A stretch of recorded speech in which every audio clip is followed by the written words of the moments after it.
September 9th, 2001, a dusty road in the Takhar province of Afghanistan. A vehicle pulls up to a remote military compound. Inside are two men with heavy cases. They identify themselves as a television crew. They carry tripods, cameras, microphones. They are here to speak with Ahmad Shah Massoud, the Lion of Panjshir, the single Afghan commander the Taliban could never break on the battlefield. The guards inspect the equipment, passports are checked, credentials are verified, everything appears legitimate. The crew is escorted into a small room. They set up the lights, they adjust the angles. Massoud enters and takes his seat. He expects questions about the war. The interviewer leans forward. The lens focuses on the commander. At first glance, a routine press engagement, but in reality, a suicide mission. The cameraman does not press record. He triggers a bomb hidden inside the battery pack. A blinding flash consumes the room. The sound of the explosion shatters the windows. Shrapnel tears through the furniture and the people. Smoke and the smell of burning plastic fill the air instantly. Bodyguards rush through the doors, weapons raised, shouting commands. But the damage is done. The assassins are dead or dying. Massoud is critically wounded. Within seconds, one of the most significant political eliminations in modern history is complete. Why strike Massoud at that specific moment? It seemed like a local dispute, but the timing was precise. 2 days later, planes would strike New York. The world would change forever. But the assassination in Takhar was just the opening chapter. It signaled the start of a much longer, bloodier timeline. The Taliban movement had swept across Afghanistan in the 1990s. They ruled with absolute authority. Yet their commanders could not escape the violence they created. Events accelerated. The leaders of the insurgency met ends as varied as they were dramatic. Some were vaporized by drone strikes in the dead of night. The footage often shows a grainy silhouette, a flash, and then nothing. Others faced betrayal from within their own inner circle, knives in the back, poison in the tea. There were pitched battles in the mountains where ammunition ran dry. There were quiet disappearances that remain mysteries decades later. No bodies found, no graves marked. This is the story of those final hours. This is the chronicle of how the Taliban elite died, September 8, 2001. On this date, the countdown to global catastrophe began. Ahmad Shah Massoud was not technically a member of the Taliban. He was their nightmare, their greatest enemy. But his final 24 hours did not just end a life. They set in motion a chain of events that would shatter the Taliban's future and rewrite the history of Afghanistan. Massoud was in Khwaja Bahudin, a dusty, fortified town in the north. This was the command center for the Northern Alliance, the last coalition holding out against total Taliban rule. For years, Massoud had held the line in the northeast. He defied every attempt to eliminate him, but the strain was visible. Why was the Lion of Panjshir so vulnerable? He was exhausted. The war against the Taliban had dragged on for years without pause. International support had dwindled to almost nothing. The Taliban controlled 90% of the country. They were backed by Pakistan's intelligence service and harbored al-Qaeda fighters. Massoud remained a symbol, a brilliant tactician who had once fought the Soviet Union to a standstill. But symbols bleed. The Taliban had failed to dislodge him on the battlefield. So they changed tactics. That September morning, two men arrived at the base. They claimed to be journalists from a Belgian news organization. They carried heavy equipment. Their passports appeared legitimate. Their letters of introduction looked official. At first glance, a routine press opportunity, but in reality, a suicide mission. Massoud's security advisors hesitated. They were suspicious. The Taliban had tried to assassinate the commander many times before. Protocols were strict, but Massoud needed the world to hear his message. After a tense deliberation, his team agreed to the meeting. It was a fatal error. The crew set up in a small, cramped room. Massoud entered. He was 48 years old. He wore his characteristic wool pakol hat and a military vest. He sat down. The cameraman adjusted the tripod. The reporter checked his notes. The footage shows. The lens focuses on the commander's face. The interview began with standard questions: politics, strategy, the war. Then the tone shifted. One journalist asked a specific question about Osama bin Laden. There was no answer. The camera exploded. The device was not a recording tool. It was a shaped charge packed with high-grade explosives. The blast was immediate and devastating. It tore through the small room. Windows shattered. Smoke filled the corridor. One assassin died instantly. The explosion vaporized his upper body. The second killer survived the initial blast. He tried to flee through the smoke. He didn't make it far. Massoud's guards reacted within seconds. Gunfire erupted. The second assassin was shot dead on the spot, but the damage was done. Massoud was gravely wounded.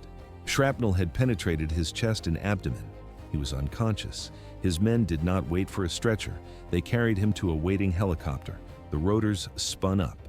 Dust kicked up from the helipad. They flew north toward Tajikistan, hoping to reach a surgical unit. The pilot pushed the machine to its limit, but the commander was losing too much blood. Ahmad Shah Massoud died in the air. His heart stopped somewhere over the rugged mountains he had defended for so many years. The timing was no coincidence. It was a calculated opening move. 2 days later, September 11, 2001, Al-Qaeda attacked New York and Washington.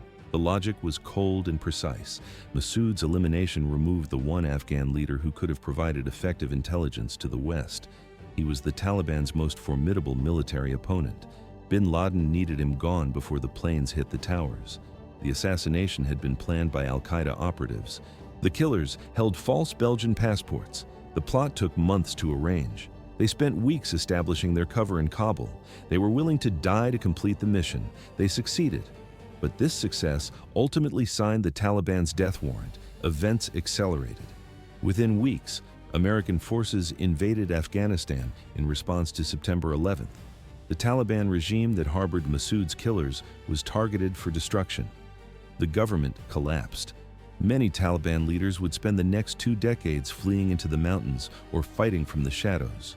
Some would meet their own final hours in ways that echoed the violence of Massoud's last day. But before we get to those stories, we need to understand the mechanics of the collapse. 1994. That is when the one-eyed mullah stepped out of the shadows.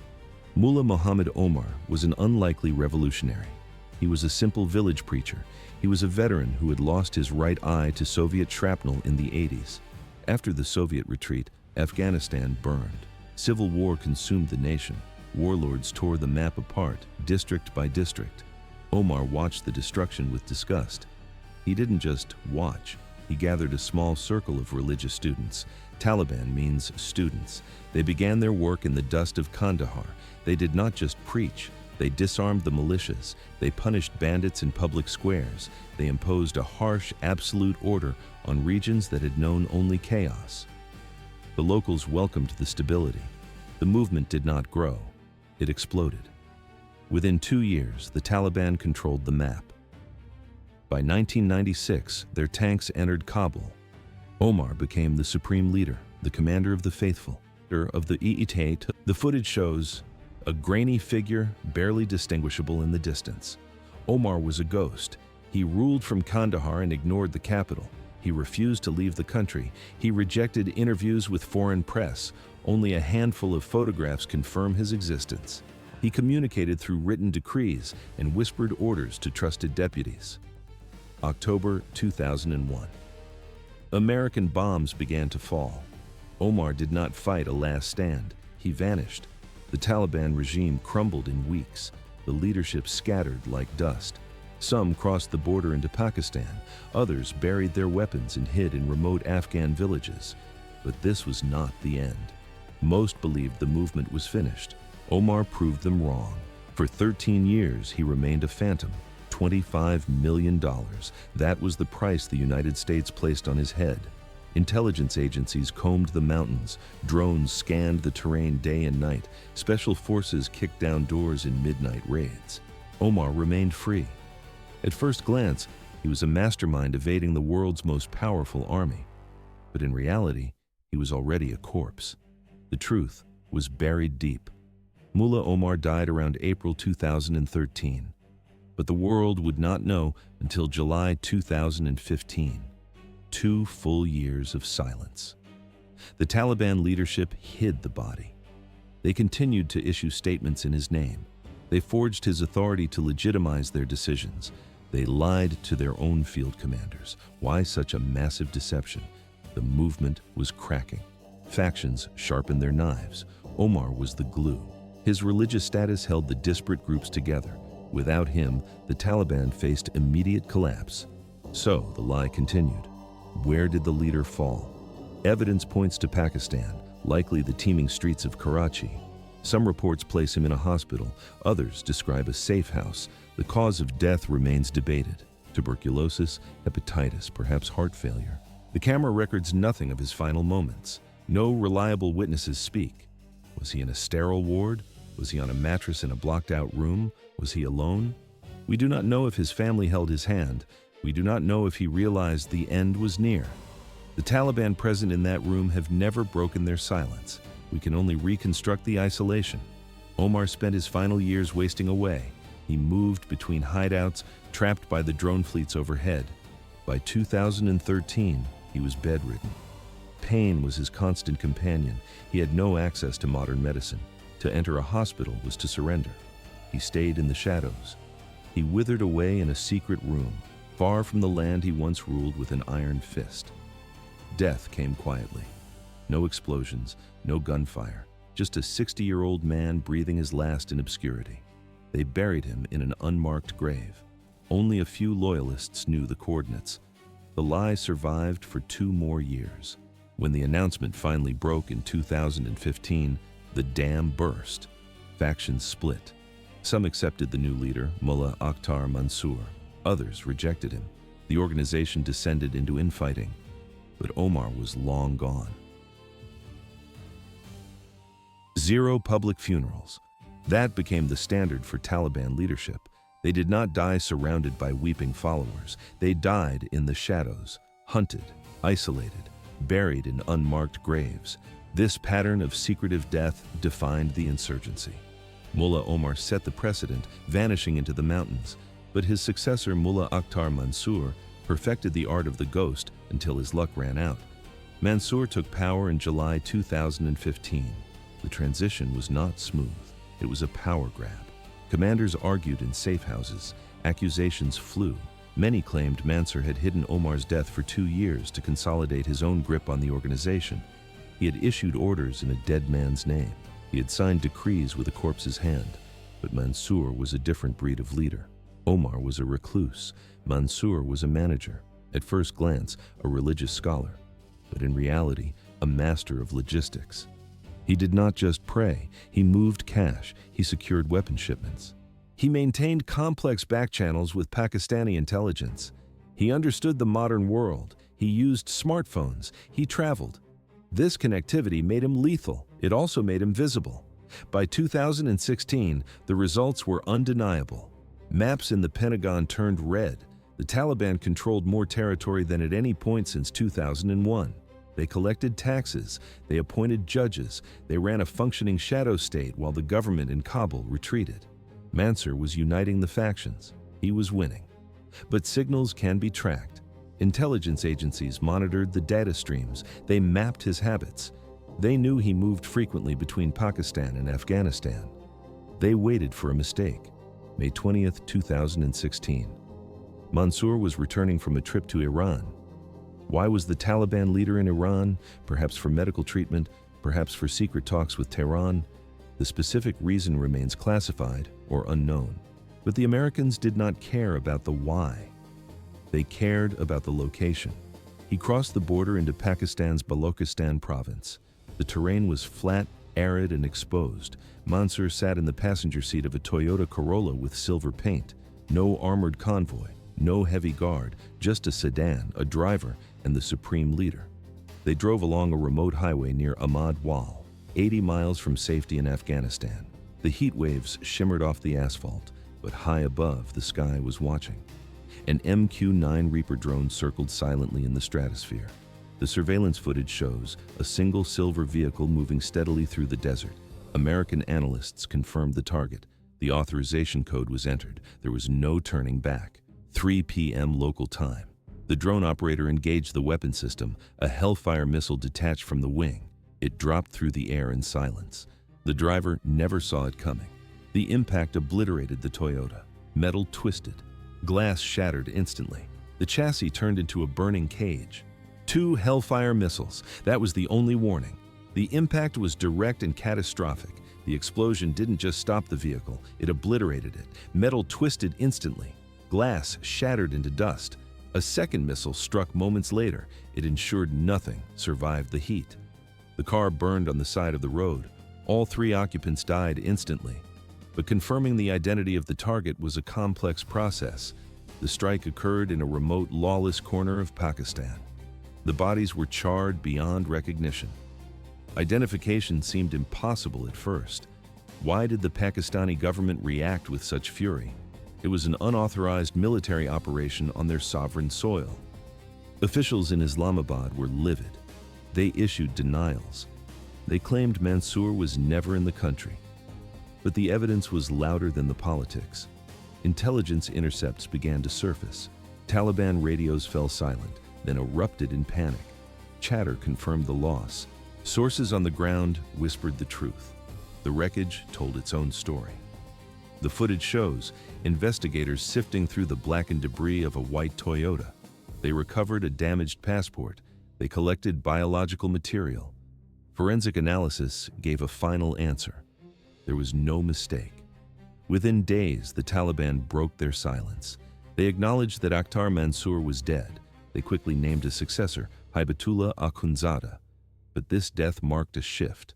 At first glance, Mansour was a protected leader in a safe haven, but in reality, he was a target on a screen. Mullah Omar had died of sickness in obscurity. Mansour died in a ball of fire, targeted by American technology. The message was clear. No matter how careful the leadership was, they remained vulnerable. The operation also exposed a critical network. The recovered passport was Pakistani. The name was false. The stamps were real. Mansour had used it to enter Iran multiple times. He moved more freely than intelligence agencies believed. It suggested complicity. Someone in the Pakistani bureaucracy had facilitated his movements. But his luck ran out. His final day began like any other. He woke up in Iran. He prepared his things. He walked out to the car. He climbed into the passenger seat with 2 other men. He likely felt safe. He had driven this route a dozen times. The desert was familiar. He had no way of knowing the truth. American intelligence had tracked him across the border. They had identified the specific vehicle. A drone was already airborne, circling silently above the clouds. In a control room thousands of miles away, operators watched his car through high-resolution sensors. In the frame, a small vehicle moving along a dusty highway. The last hour of Mansour's life passed on that road. He sat as a passenger. He likely discussed Taliban strategy. He likely made plans for the future. Then, the feed cut out. 500 miles per hour. That was the speed of the Hellfire missile. Inside the white sedan, Mullah Mansour likely felt secure. He was discussing future operations. He checked his files. He leaned back in the seat thinking about the victories his forces had just secured. But he never heard the sound. The impact was instant. 1 second, a conversation about strategy. The next, twisted metal and flames. The 2 men beside him didn't even have time to scream. They were gone. The footage shows a smoldering crater on a remote stretch of highway. This wasn't just an assassination, it was a signal. The message to the Taliban leadership was cold and precise. Nowhere was safe. Crossing the Iranian border offered no shield. The chaotic streets of Pakistan offered no cover. Even the most desolate roads were watched from the sky. The Americans had eyes everywhere. If they found you, the end would be sudden and violent. Did this strike break the Taliban's will? It seemed like a crushing blow, but the insurgency simply adapted. Mansour's elimination changed nothing on the ground. His successor stepped in immediately. He was more cautious, he was more ruthless. The hunt continued, forcing the Americans to invent ever more sophisticated methods of surveillance. But the targets were evolving. Not all leaders operated in the open. Deep in the shadows operated the Haqqani network. This was the Taliban's iron fist. The Haqqani family led the most secretive and dangerous wing of the movement. Jalaluddin Haqqani founded the network in the 1970s. He was a legendary Mujahideen commander. He fought the Soviets in the mountains. He won. After 2001, he turned those same tactics against the Americans. His network became the most effective anti-coalition force in Afghanistan. At first glance, a local militia, but in reality, a sophisticated terror machine. They specialized in chaos. Truck bombs shattered government buildings in Kabul. Complex sieges paralyzed military bases. They took hostages and held them for years. They maintained deep ties with international terrorist organizations. But time was running out for the founder. In the 2000s, Jalaluddin's health failed. Power shifted to his son, Sirajuddin. A new era of violence began. Sirajuddin became a ghost. The State Department put a price on his head, $10 million. That was the reward for information leading to his capture. Intelligence agencies tracked him day and night. Satellites scanned the valleys. Drones circled above. Yet, he survived. Sirajuddin knew the game. He moved constantly. He utilized body doubles to confuse informants. He banished electronic devices from his inner circle. No phones, no radios, only handwritten notes and trusted couriers. He trusted almost no one outside his immediate bloodline. The Americans struck the network repeatedly. Commanders died, operatives were captured, funding networks were disrupted. Compounds turned to dust, but the man at the top remained elusive. He was everywhere and nowhere. September 2018. That is the date the ghost finally stopped moving. Jalaluddin Haqqani did not travel in armored convoys that kicked up dust visible from satellites. He did not use satellite phones that the NSA could triangulate. He never stayed in one location long enough for a missile to find its coordinates. He was a phantom. Jalaluddin was likely in his late 70s or early 80s. No birth certificate exists, but reports indicate his body had failed long before his heart stopped. For years, his health declined in the dark. Some intelligence files suggested a stroke had left him paralyzed. Others claimed Parkinson's disease caused his hands to shake uncontrollably. The Taliban announced his death, but details were non-existent. He reportedly died in Afghanistan, but the map remained blank. His burial site was kept a state secret. Based on fragmented intel, Jalaluddin spent his final years immobile. He could not walk. He could not hold a weapon. He had become a symbol, revered by recruits, but operationally useless. His son, Sirajuddin, had already taken the reins. He ran the network while his father withered away. The elder Haqqani likely spent his final 24 hours in a mud-walled compound in eastern Afghanistan. Family members gathered around the bed. There were no doctors. There was only significant discomfort and the smell of sickness. When death arrived, it was not from a hellfire missile. It was natural. The body was washed according to strict Islamic tradition. The burial was hasty. The grave remained unmarked to prevent it from becoming a target for airstrikes. But the mystery deepens. Jalaluddin was not the only one to vanish. Several key Haqqani commanders simply evaporated from the battlefield. They were audible on radio intercepts one day, gone the next. There were no martyrdom announcements, no funerals, just absolute silence. How did they die? Were they vaporized in strikes that the Pentagon never acknowledged? Did they die of pneumonia in damp caves? Or were they betrayed and silenced by internal rivals? We do not know, and that is the point. At first glance, a disorganized insurgency, but in reality, a machine of absolute secrecy. The Haqqani network operated in the shadows. Its members lived in the dark and often died there. Their final hours left no physical trace, but this operational security extracted a heavy psychological price. These men lived like hunted animals. They could not visit their wives. They could not watch their children grow. They could not seek a hospital when fever struck. They existed in a permanent state of red alert. They constantly scanned the sky for the glint of a drone. They watched their own guards for signs of betrayal. Sirajuddin Haqqani continues this legacy of evasion. Even after the Taliban stormed Kabul in 2021, he remained a phantom. He became Afghanistan's interior minister. He held power. Yet, he rarely appeared in public. The camera captures a man whose face is often blurred or turned away. Photographs of him remain rare commodities. When his time comes, his death will likely mirror his father's, hidden, private, known only to a tight circle of blood relatives. But not all Taliban leaders possessed this discipline. Some were betrayed, some made fatal mistakes, and some discovered that caution has limits. The Taliban was never a monolith. The movement fractured into factions with different patrons and different visions for the future. These internal rifts often turned violent. Mullah Dadullah was the antithesis of Haqqani.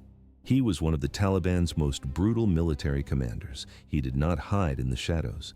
He pioneered the use of targeted killings and suicide attacks. He was charismatic. He was popular with the young fighters who craved action, but he was also reckless. Unlike the cautious Haqqani clan, Dadullah courted fame. He gave interviews. He taunted his enemies openly. He was a skilled fighter, lethal in combat and tactically aggressive. But his desire for notoriety made him visible. And in this war, visibility was a death sentence. Thus ended the era of the ghost. Most Taliban leaders vanished into the mountains. Dadullah called the press. He did not hide in caves. He invited journalists into his compounds. He posed for propaganda videos with a rifle in his hand. This hunger for publicity made him a hero to recruits. It also made him a bright red blip on NATO radar screens. Why did he take the risk? He believed his own legend. But fame in a guerrilla war is a death sentence. May 2007, Helmand Province. Dadullah arrived at a walled compound with a squad of heavy bodyguards. He felt untouchable. He believed the location was a secret known only to the faithful. At first glance, a secure fortress. But in reality, a trap. NATO Special Operations Forces were already waiting in the dark. They surrounded the perimeter before the sun rose. The silence broke with the sound of breaching charges. Doors flew off their hinges. Flashbangs blinded the guards. A firefight erupted in the narrow corridors. The resistance was fierce but short. When the smoke cleared, Dadullah lay dead on the dirt floor. The aftermath was chaotic. NATO claimed it was a result of superior tracking. Taliban sources screamed betrayal. They insisted that rivals within the organization had sold Dadullah's coordinates to the Americans. The truth likely combined both. His vanity made him easy to find. His enemies within the Taliban simply pointed the finger. But this was only the beginning. Mullah Abdul Razik played the game differently. He controlled the insurgency in Kandahar province. He was a ghost. He fought coalition forces for years without leaving a trace. He avoided cameras and trusted almost no one. June 2018. Razak called a council of war. He met with other top commanders in a safe house. He believed the room was clean. It was a fatal miscalculation. One man at the table was compromised. Perhaps he had been turned by Afghan intelligence. Perhaps he unknowingly carried a microscopic tracker sewn into his clothes. The drone circled high above the clouds. The operator watched the heat signatures merge. The strike hit the compound with surgical precision. The walls collapsed inward. Razak evaporated along with his lieutenants. The entire Taliban command structure for the region was wiped out in a single second. Paranoia spread through the leadership like a virus. Who was the traitor? Who was working for the enemy? The fear was paralyzing. Commanders began executing their own drivers on mere suspicion. Trust disappeared. Then came the small mistakes. Leaders died for trivial errors. A satellite phone call that lasted 5 minutes instead of 2. A meeting held in the same place twice. A pattern of movement that became predictable. Mullah Nazir ruled South Waziristan. He was a pragmatist. He fought the coalition in Afghanistan but refused to attack the Pakistani state. He thought this neutrality gave him protection. January 2013. Nazir finished a meeting with tribal elders. He discussed harvest disputes and local politics. It was a boring, ordinary day. He climbed into his vehicle for the drive home. The convoy moved out. The camera records, a sudden flash of white light, followed by black smoke rising from the wreckage. The missile struck without warning. The vehicle was twisted metal. Nazir died instantly along with his guards. The intelligence was too specific. Someone close had provided his exact schedule. The survivors learned the hard way. Stay deep underground. Trust no one. Never repeat a movement, even the air is watching. But even perfect discipline was failing, because the Americans were developing new methods. 20 years of hunting changed the nature of war. New conflicts claimed their own sets of victims, but the method of execution shifted drastically between 2001 and 2021. How did the manhunt evolve? It started with men in the dirt, but it ended with machines in the stratosphere. In the beginning, operations relied on sweat and whispers, human intelligence, spies in the bazaars, binoculars on a rocky ridge. But by the end, artificial intelligence and continuous overhead surveillance made hiding nearly impossible. The drone program began with crude tools. Early Predator drones were fragile. They had limited range and poor endurance. They carried only 2 missiles. The footage shows gray, grainy static on the monitors. Operators struggled to distinguish a weapon from a walking stick. But technology did not stand still. By 2010, the capabilities had transformed. The Reaper arrived. It could stay airborne for over 24 hours. It carried a heavy payload of laser-guided munitions. The optics were terrifyingly clear. From 3 miles up, the cameras could read a license plate. They could count the passengers in a moving truck. The intelligence gathering became equally sophisticated. The United States built massive databases on Taliban leaders, physical descriptions, known associates, movement patterns, even the specific times they stopped to pray. Every piece of information was cataloged, every detail was analyzed. At first glance, random data, but in reality, a death sentence. Signals intelligence tracked everything, every satellite phone call, every radio transmission, every electronic burst. The targets adapted. They threw away their phones. They stopped speaking on the airwaves, but it didn't matter. When the leaders went silent, the Americans tracked their couriers. In the frame, a lone messenger walking a mountain path. He led the drones right to the hideout. The net always tightened. His